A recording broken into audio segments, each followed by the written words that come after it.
పై దొంగ నోట్ల ముఠ అటాక్కి సంబంధించిన వార్తని ఇక్కడ హైలైట్ చేశారు. ముందు పోలీస్ వాహనం, వెనక 2 కార్లలో దొంగ నోట్ల ముఠ చేజింగ్. అనుకూలమైన టైం కోసం వెయిటింగ్. 80 కిలోమీటర్లు దాటాక ఒక్కసారిగా ముందుకొచ్చి పోలీసు వాహనం అడ్డగంతా పోలీసులపై అటాక్ చేసి వారి వాహనంలో ఉన్న తమ సభ్యుడిని ఎత్తుకుపోయిన ముఠ. ఇదేదో సినిమాలో సీన్ కాదు, రియల్గా రాజమహేంద్రవరంలో జరిగింది. గురువారం అర్ధరాత్రి దాటాక జరిగింది ఈ ఘటనలో. వివరాల్లోకి వెళ్తే శ్రీకాకుళం పోలీసులు తమ పరిధిలోని ఓ దొంగ నోట్ల కేసులో ప్రధాన నిందితుడు పశ్చిమ గోదావరి జిల్లా భీమవరంలో ఉన్నట్టు గుర్తించారు. దీంతో గురువారం రాత్రి భీమవరానికి వచ్చిన నిందితుడిని అదుపులోకి తీసుకున్నారు. ఆ నిందితుడితో పాటు తమ వాహనంలో శ్రీకాకుళానికి బయలుదేరారు.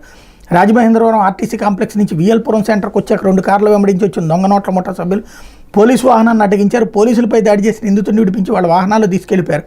వెంటనే ఆ పోలీసులు 100కి కాల్ చేసి పోలీసులకు సమాచారం అందించారు. దాంతో బొమ్మూరు ప్రకాష్ నగర్ పోలీసులు సంఘటన స్థలానికి చేరుకుని వివరాలు సేకరించారు.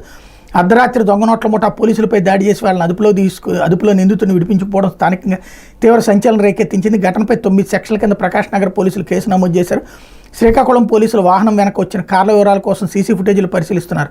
ముఠాలో ఒకళ్ళని రక్షించడం కోసం సభ్యులు ఇంత సాహసం చేశారంటే అదుపులో తీసుకున్న వ్యక్తి ఆ ముఠా డాన్ అయి ఉంటాడని అనుమానాలు వ్యక్తమవుతున్నాయన్నటువంటి వార్తని హైలైట్ చేశారు. కల్తీ నెయ్యిని ఎప్పుడు గుర్తించారు